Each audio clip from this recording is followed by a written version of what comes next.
It's not common, but it's been for years. That's something that existed for years. I mean, I'm talking like more than 50, 100 years.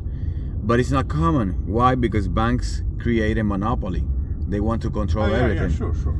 So on a subject to transaction, it's when the person has a mortgage, and let's say that person bought a house in 2020. You know, the mortgages were 2%, 3%, 2%, 4%, right? So now you have a conversation with the seller, and you know, during the conversation, you realize that the person has a 3% mortgage. So instead of you as a buyer going to the bank and get a 7%, 7%, you can pay 30%. yeah, so you talk to them and you say, hey, I really like your mortgage. What if I take over your mortgage payment? And meaning that you buy the house and the deed is transferred into your name, but the mortgage stays in the seller's name. And now you take over the mortgage payment, and that's what it calls subject to. So it's subject to the existing mortgage. Okay, but in this situation, let's say I find somebody he cannot afford to pay his payment, and they tell me, okay, take my house and take the payment. So that's the best thing that could happen to the seller. Imagine, let's use the same example. Have $1 million house, right? Mm-hmm. But in this case, he has a mortgage at 3%. It's attractive to you, and the mortgage payment is, let's say, it's $2,000, right? So now the person says, okay, give me 80 grand as a down payment and take over my mortgage payment, right? So now you're in charge of pay that mortgage payment that is in the seller's name. Right. So now the seller got 80 grand, and let's say you are 2 years in paying this mortgage, right? And for some reason you stop making payment. So now the seller foreclosed on you, but he stays with the 80 grand that you gave him in the very beginning and the 2 years of payment, and that house increased in value, and the mortgage balance drops, so he's in a better situation. Yeah, he is in better. So it's not risking for him, and it's better for you as a buyer, because now you're taking over. First of all, you don't have to qualify, correct. and you have a better interest rate. It's a win-win situation for both. Wow, it's a nice problem. Yeah, it is.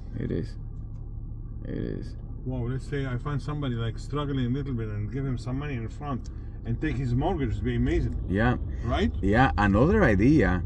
And people like us, you know, that coming from other countries and have a lot of friends, you know, that they want to live in the US, and maybe they have the money, but they don't have the credit or the credentials to go to the bank. So another idea that we're doing is that wraps. So wraps is, for example, I do the transaction, the second one that I told you, subject to, right? I take over the mortgage payment. Let's say that the mortgage, current mortgage is at 3%, right? So now a friend of mine comes from Latin America. He wants to buy a house here in the US. He has the down payment, but he doesn't have the credentials to go to the bank, right? Right. So the banks reject him, and he's, you know, now you're in touch with that person. The person says, you know, I was about to qualify for a loan at 7%. The bank rejected me because I don't have the credentials. It's good, no problem. I have this house for you, and I can give you the house at $650 at a better rate than the bank.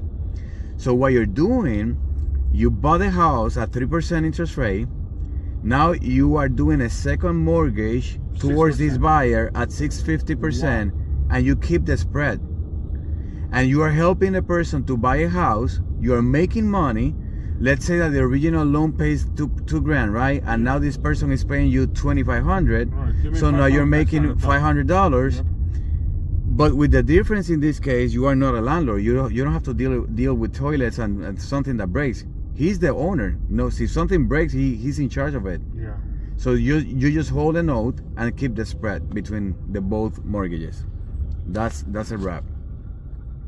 Wow. I love the idea how it's like going, you know, back and forth. That's what we call creative finance, and that's we launched a software this weekend. Creative listing. It's like Zillow, but with these transactions. We launched it internally, you know, between the group. We're gonna launch it publicly in a month or so. So everybody that have access to it can buy these type of transactions where you don't have to qualify to the traditional bank. You can take over these, you know, loans and mortgages or seller finance on these transactions. That's what we call it, creative finance.